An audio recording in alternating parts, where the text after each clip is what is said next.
Bom dia, tudo bem? A mensagem que Deus colocou para mim hoje, ela diz assim: quando oramos com fé, nos tornamos o templo de Deus, santuário de bênção e adoração.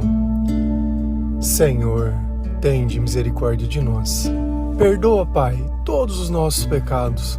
Livra-nos de todo mal. Nos afasta de tudo aquilo que não vem de Ti. Nós agradecemos, Senhor, por mais esse dia, pelo alimento, pela palavra, pela presença. Aceita, Senhor, essa nossa oração, esse nosso louvor, pois nós Te amamos, bendizemos, adoramos. Somente Tu é o nosso Deus e em Ti confiamos.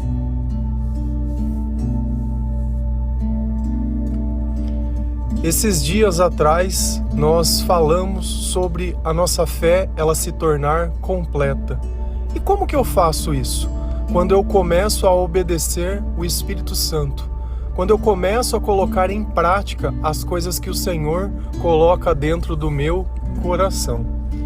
Então, através da prática das coisas que o Senhor nos ensina, a nossa fé, ela se torna completa. E quando nós começamos a orar, depois desses acontecimentos, tem um significado todo especial cada oração, porque ela tem um sentido de direcionamento. Então eu começo a orar, eu começo a conversar com Deus e eu começo a entender as coisas que acontecem à minha volta. Então é como se eu orasse de um jeito e Deus ele pudesse responder de diversas formas. E o resultado de cada oração é tranquilidade, é paz, é amor. É aquilo que nós vivemos sem precisar nos preocupar. Nós simplesmente estamos satisfeitos porque Deus está nas nossas vidas. Então, dentro da nossa oração, já não tem mais necessidade de ficar pedindo as coisas. Porque nós aprendemos a agradecer, porque nós reconhecemos tudo aquilo de bom que Deus faz nas nossas vidas. Então, cada vez que nós oramos, o Espírito Santo, ele vem até nós. Então o nosso corpo, ele se torna o templo de Deus. E quando eu não oro, quem que habita esse templo? Ou será que esse templo ele fica vazio? Ou será que tem alguém que fica tentando entrar dentro desse templo? Ou será que tem alguém que fica tentando destruir esse templo, menosprezá-lo? Quando a gente não entende a batalha espiritual, fica difícil entender a razão dos nossos sentimentos. Mas quando a gente começa a entender um pouquinho da natureza de Deus, e Deus é amor, amor é um sentimento, por que Deus diz, seja forte e corajoso? Porque esse sentimento só pode vir através dele, através da nossa fé, assim como a felicidade, a alegria, a esperança, o autocontrole, a caridade. Nós só conseguimos fazer o bem quando o Senhor está conosco. Porque a nossa natureza é ser o quê? É ser egoísta, é pensar apenas em nós mesmos, nos nossos benefícios, nos nossos sonhos. Enquanto Deus pensa de forma generalizada, onde todos nós merecemos a oportunidade, todos nós somos iguais, o eu não. O eu, ele só cria desigualdade. E assim as oportunidades que nós temos são apenas mais um fato que nós podemos demonstrar ou não como está o nosso caráter, como está a nossa consciência, o que nós pensamos e o que nós acreditamos, assim como as nossas palavras, elas também complementam tudo aquilo que está dentro do nosso coração. E às vezes a gente passa na porta de uma igreja e vê pessoas fazendo um sinal da cruz ou faz algum tipo de referência, ou acha que para poder falar com Deus ele precisa ir dentro de uma igreja, que a igreja é aquilo. Então que os templos eles são necessários e eu tenho que pagar o dízimo para que esses templos eles possam de alguma forma existir e para que a obra de Deus possa ser feita. Então se torna um tanto quanto esquisito a gente achar que ao invés da gente depender de Deus, eu dependo do dinheiro. Então se não fosse o dinheiro, não existia obra, não existia templo, não existia igreja, não existia o Senhor. Então tudo está pautado no dinheiro. As coisas desse mundo, então Jesus não é mais espiritual, mas o que será que a palavra nos ensina sobre isso? Será que o templo que a gente passa é santificado? Será que alguma coisa que existe nesse mundo que nós possamos ver é santificado? Será que existe algum objeto que seja milagroso, que ele vai passar na sua vida? Ou alguma água que seja transfigurada, que a partir do momento que alguém orou sobre aquela água e ele tacou sobre você, os demônios eles vão fugir? Porque eu vi demônios fugindo de Jesus. Eu não vi demônios fugindo de objetos desse mundo. E a gente vive uma confusão mental plena. Porque o diabo, ele é o dono desse mundo. É ele quem cria as narrativas, é ele quem cria as histórias. É ele quem governa os falsos profetas. Assim como o Senhor levanta poucos para guiar muitos, o diabo ele levanta muitos para confundir muitos. Se a gente vai na palavra de Deus, lá em Atos 17, versículo 24, 25, 29 e 30, a palavra do Senhor, ela diz assim: Deus, que fez o mundo e tudo o que nele existe, é o Senhor do céu e da terra, e não mora em templos feitos por seres humanos. E também não precisa que façam nada por ele, pois é ele mesmo quem dá a todos vida e respiração e tudo mais. E já que somos filhos deles, não devemos pensar que Deus é parecido com um ídolo de ouro, de prata ou de pedra, feito pela arte e habilidade das pessoas. No passado, Deus não levou em conta essa ignorância, mas agora Ele manda que todas as pessoas, em todos os lugares, se arrependam dos seus pecados. Quem disse essas palavras? Paulo. E mais uma vez, Paulo está discutindo com as pessoas. As pessoas, elas não suportam o Evangelho, elas não suportam Jesus Cristo, não suportam ver o poder de Deus agindo no meio das pessoas. Eles precisam garantir que tudo permaneça do mesmo jeito, na mesma ordem e nas mesmas coisas.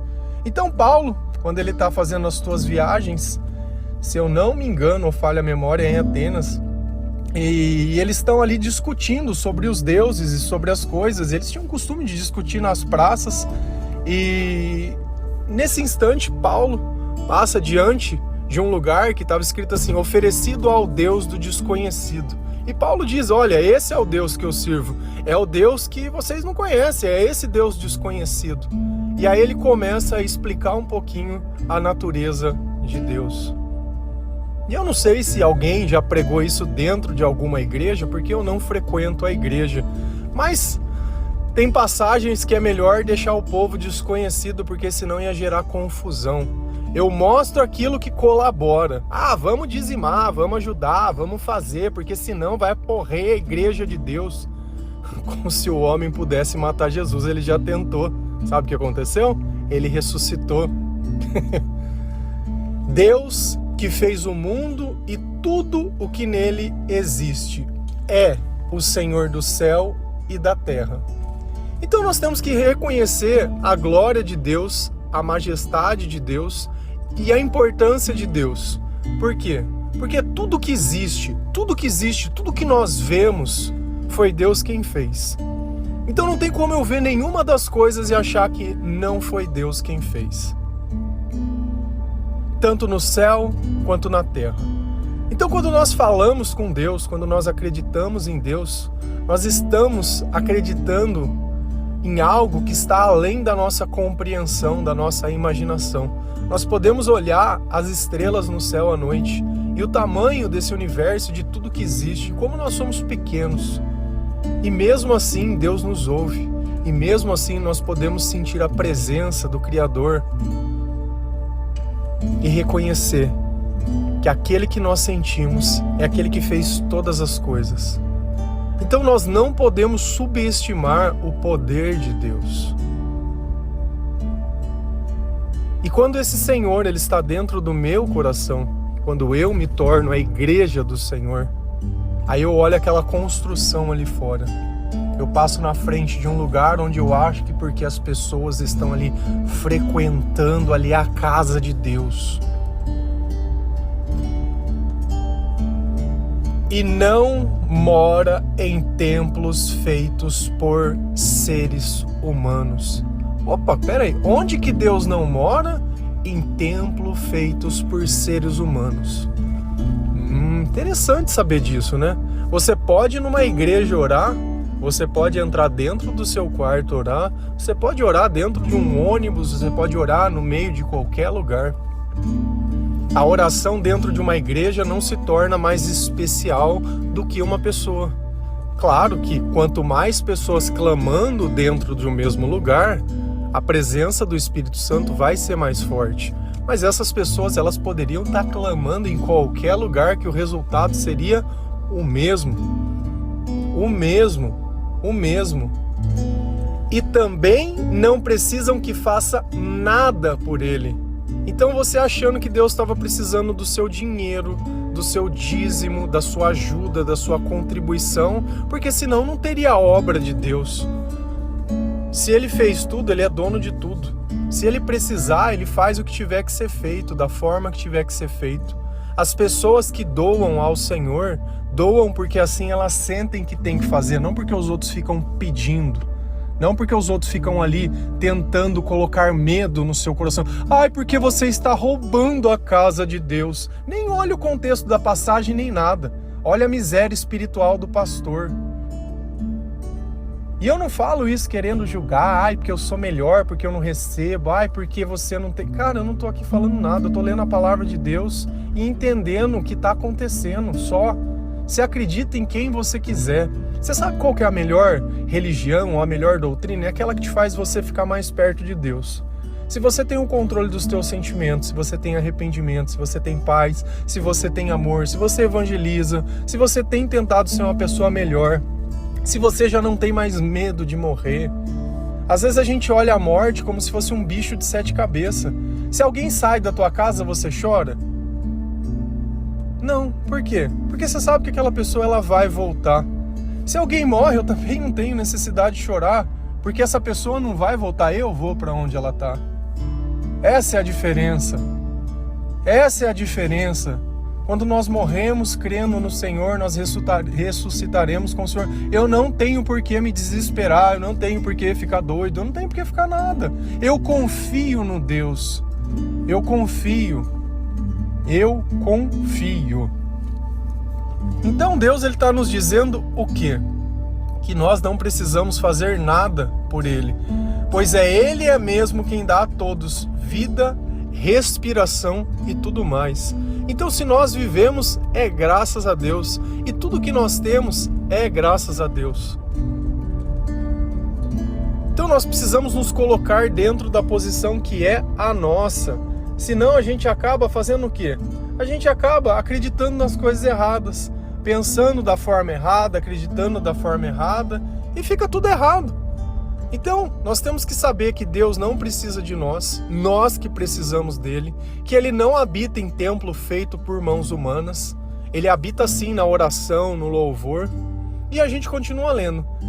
E já que somos filho dele, não devemos pensar que Deus é parecido. Com o que Deus é parecido? Com um ídolo de ouro, de prata ou de pedra, feito pela arte e habilidade das pessoas. Ah, você já viu em algum templo religioso alguma coisa feita de ouro?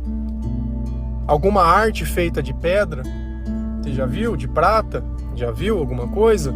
Você acredita que aquele objeto tem algum poder especial?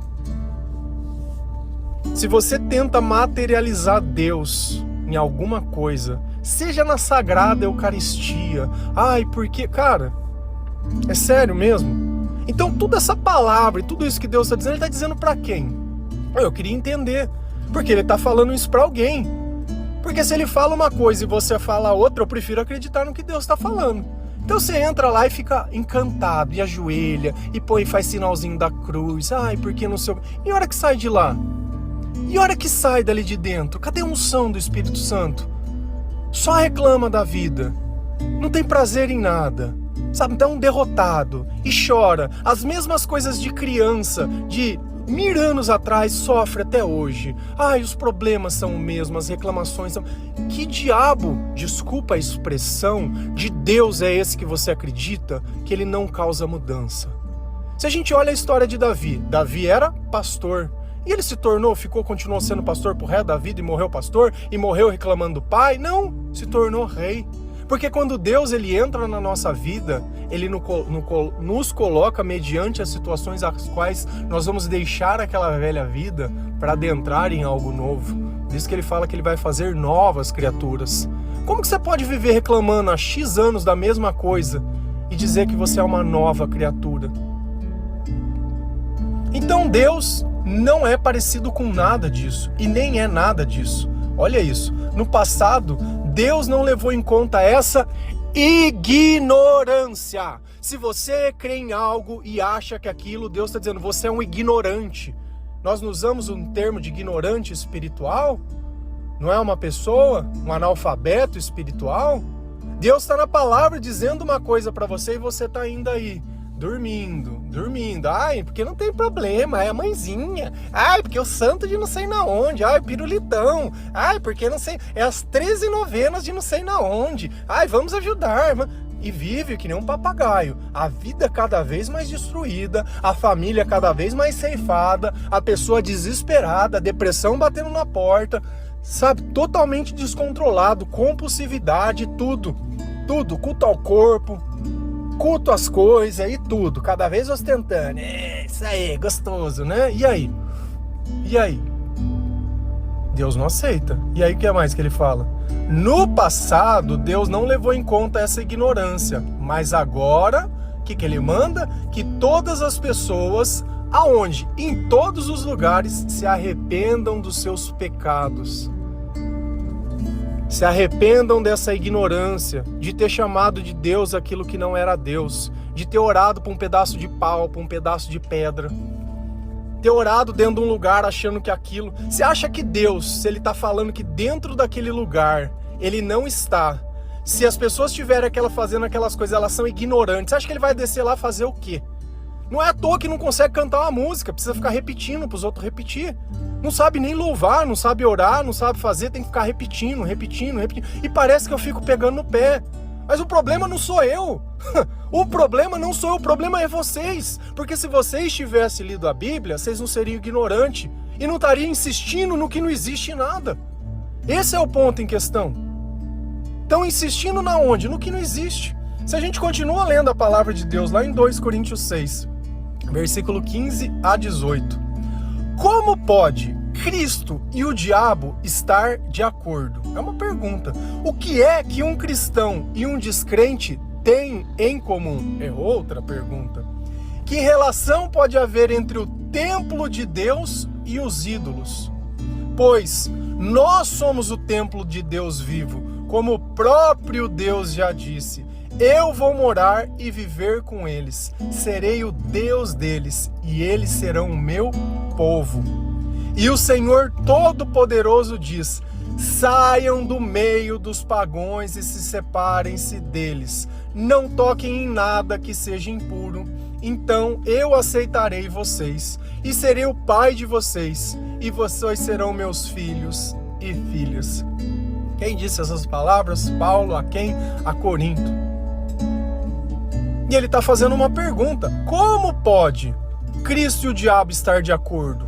Como pode as coisas que Deus ensina estar de acordo com as pessoas que não conhecem a Jesus? Como pode o nosso comportamento ser igual? Como pode Deus estar na minha vida e a minha vida ser igual de uma pessoa que não tem Deus, que não conhece a palavra e que não conhece nada? O que é que um cristão e um descrente têm em comum? O que eu, que conheço Jesus, tenho em comum com uma pessoa que não conhece? É a pergunta que você precisa fazer, porque essa vida que você tenta viver, que é uma mistura de Jesus e você, ela não existe. Ela não existe, depois não sabe porque sofre, porque sente angústia, porque sente ansiedade, porque sente medo, porque sente insegurança, porque se sente feio, porque se sente esquecido, abandonado, sozinho, deprimido, triste. Eu não sei por que eu sinto isso. Porque esse é o sentimento do diabo, meu amor. Enquanto Deus é a coragem, o diabo é o medo.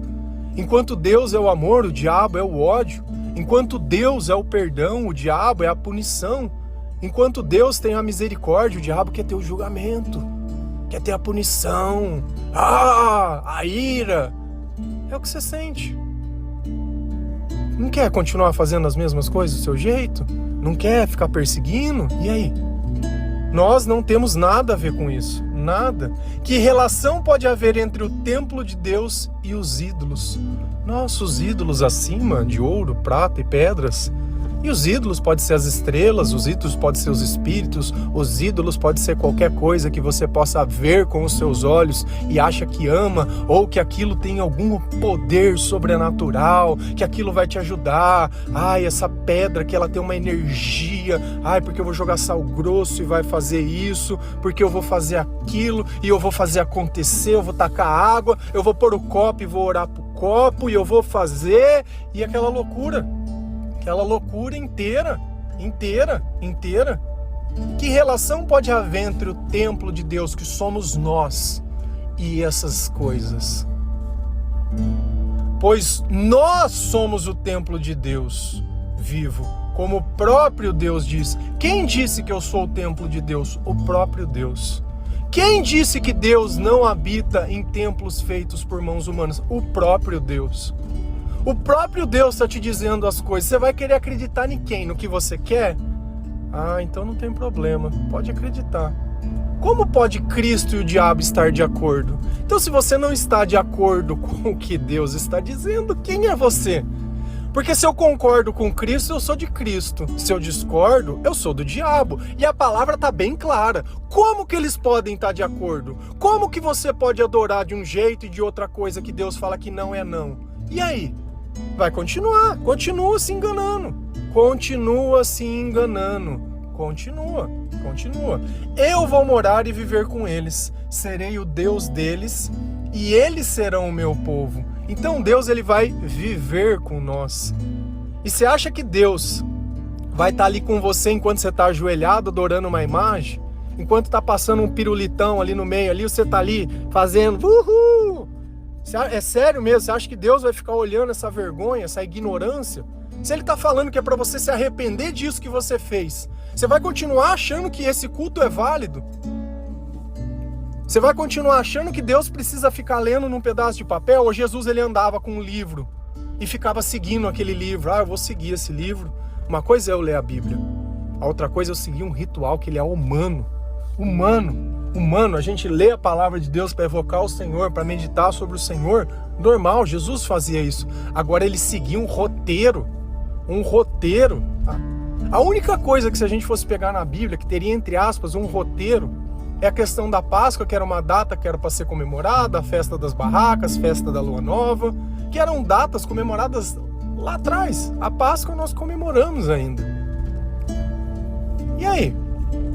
O Natal, né, que é o nascimento de Jesus, né? E a gente aceita. O que vai fazer? O que faz com essas maluquices? Aceita. Então Deus vai morar conosco quando nós tirarmos a ignorância de dentro de nós e pararmos de achar que as coisas que eu posso ver são divinas, quando a divindade está dentro do meu coração, dentro do meu comportamento. E que Deus, ele vai viver e vai morar comigo, e ele não tolera as coisas. Eu preciso ler a palavra de Deus para entender o que agrada e o que desagrada a Deus.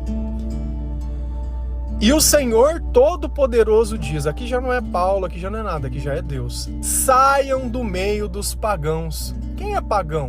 É todo aquele que despreza a palavra de Deus. Não tem como definir. Não tem como a gente olhar um pagão e achar que ele é diferente. Porque se você faz as coisas que eles fazem, é porque você sabe o nome de Jesus que você é diferente.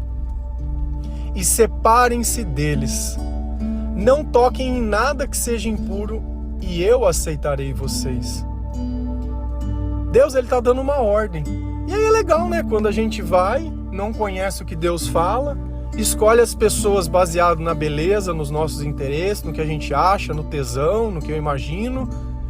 caso com essa pessoa, enfio dentro de casa e depois não sei por que as coisas não dão certo, por que não tem amor, porque não tem relacionamento, porque não tem perdão, e passa X anos do tempo e tudo acaba e tudo termina e tá ali ó, as crianças e tudo e boa. E aí?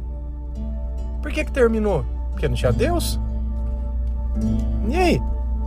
Se Deus está falando para mim se separar dessas pessoas, você acha que quando você encontrar o Senhor e essa pessoa ela não buscar, vai acontecer o que dentro da tua casa? Você acha que você vai ficar ali vivendo? Não vai, não adianta. Não adianta. E nós só seremos aceitos por Deus quando nós nos posicionarmos. Quando nós fizermos isso, eu serei o pai de vocês e vocês serão os meus filhos e filhas. Então eu preciso fazer o que o Senhor me ensina. Eu preciso parar de ser ignorante, parar de ser teimoso, parar de ser bobo. Se você quiser ter um relacionamento com Deus, se você quiser ter a presença de Deus, se você quiser. Porque o que vai salvar a tua alma no final é Jesus. Porque lá na frente não adianta se arrepender olhando para trás falando: ai, mas eu não sabia. Ai, mas por quê? Deus te deu a oportunidade de você conhecer a verdade. Você não quis aceitar a verdade. Porque eu não estou aqui pregando nem inventando, eu li na Bíblia. Ou você aceita ou você rejeita. Se você rejeitar, é o diabo. Porque o diabo nunca entra em acordo com Deus. Se não está na palavra de Deus, não existe. Não adianta você querer pegar depois o estatuto, ou sei lá como é que chama essas loucuras que vocês aprendem, essas loucuras, e querer falar para Jesus: ai, Jesus, você vai ser condenado por isso. Porque Deus não aceita mais ignorância. Se arrepende. Amém? Quando oramos com fé, nos tornamos o templo de Deus, santuário de bênção e adoração. Que o Senhor possa te dar discernimento para entender essa mensagem. Jesus ele não está aqui para apartar, ele está aqui para salvar. E o que nos salva é a palavra. A vida não foi feita para ser feita do seu jeito. Deus ele não está pedindo a tua opinião. Deus não depende de você. Não depende de você. Nós dependemos de Deus. Deus está pedindo para que nós nos arrependemos de tudo que nós fizemos. Todas as vezes que nós tiramos a glória dele para colocar numa pessoa. Todas as vezes que nós acreditamos que o amor era uma pessoa. Deus está pedindo: se arrepende. Se arrepende porque eu quero transformar a tua vida. Mas enquanto você continuar fazendo de conta que o que eu falo não existe, eu não estou na tua vida. Você vai me desculpar. E é muito triste você estar um passo de Deus e ser um Judas. Ser um Judas que andou com Jesus, mas se vendeu por qualquer coisa desse mundo. Amém? Que Deus abençoe cada um de vocês. Feliz a nação cujo Deus é o Senhor. Um bom dia.